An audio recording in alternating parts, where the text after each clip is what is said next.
Hey everyone, it's that time again to make teacher coasters. Well, actually I wouldn't even call these teacher coasters because my customer only wanted color pencils and paper clips. So maybe office coasters or office paperweights?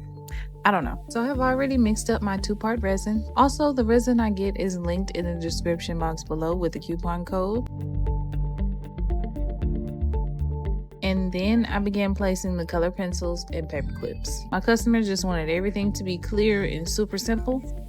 I let all of this sit for 24 hours and then I come back and pour the second layer. As I was placing these, I was like, something is missing. So I added in another colored pencil on each coaster. I wanted to record me doming them, but when I was done doming, it turns out I never pressed record on my camera. So boo on my part. I do have a video on how to dome coasters, so I'll link that here and in the description.